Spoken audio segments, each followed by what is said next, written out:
Somebody had to be the first to hand the reigning Stanley Cup champion Golden Knights their first regulation loss of the season. So naturally, it only makes sense for the worst team from last season to be that somebody. Of course, this Ducks team is not that team from last year. They are young, hungry, and inspired. I don't even know what to say anymore. I'm truly at a loss for words for what this team keeps doing. They have now won 6 straight and have the longest active win streak in the NHL. This was not how I was expecting the game to go. As in the early going, it was a very slow start for the Ducks. They had like one shot a majority of the period, and it was looking like one of those typical Ducks versus Vegas games. But they would pick it up, but only after Lacombe gets overpowered by Eichel, who delivers a beautiful sauce pass to Barbashev, who just has to tip it in. The second would be a much more even-played period, but Vegas would score again, this time 4-on-4, as Eichel is allowed to skate the blue line to the hash marks and snipe it. Not sure why Fowler didn't step up on him.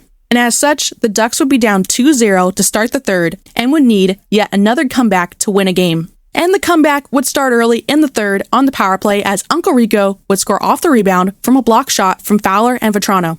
And then they would tie the game midway through the third as the front runner for the Calder, Minty Fresh, strips the puck from Eichel and floats it to Carrick, who finishes 5-hole. Wouldn't expect such a rough and tough guy to have such soft hands.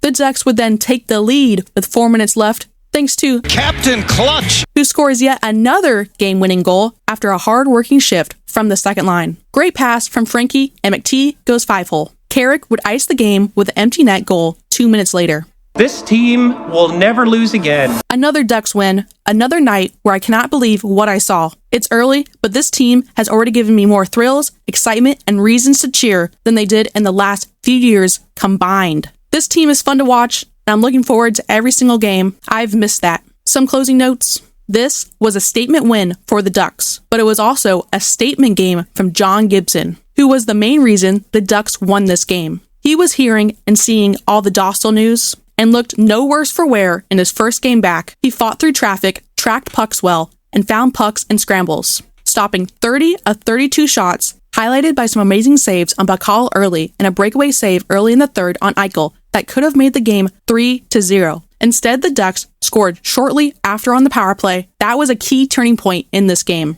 Alex Killorn made his Ducks debut in this one, and his impacts on the third line was immediately noticeable. He adds a layer of playmaking, physicality, and offensive mindset that the Ducks haven't had on that line in years, since probably the last guy to wear number 17. This gives the Ducks 3 solid lines, and actually 4, because the fourth line is killing it too. The special teams are looking new and improved. Vegas couldn't get much going on their 4 chances last night, and the Ducks have scored 6 power play goals in their last 4 games. That is a great sign. Mason McTavish has 13 points in 11 games, including a 7-game point streak, multiple clutch goals, and has all the makings of a future captain. Oh, and he was just named 3rd Star of the Week. Greg Cronin, the man who was fined $25,000, is an early Jack Adams candidate. He has brought this team together, and it shows. This team is playing for one another. The Ducks continue their 5-game homestand Tuesday against Pittsburgh at 7 p.m. I'm sure the Pens are going to want a little revenge after last meeting, so it should be a good one. Little channel update. Remember that penalty video I was making? It is done, and has been done for a couple days now, but I thought it would be more fun as a live stream, where we can all vote on if it's a penalty or not. So I'm thinking Wednesday at 2:30, 3-ish time. See you there. Make sure you like and subscribe as we're trying to overtake the Anaheim Ducks official YouTube channel this season. Thank you for watching, and go Ducks! Where do you go from here? I'm going to go home. And then we'll get ready to play Pittsburgh on Tuesday.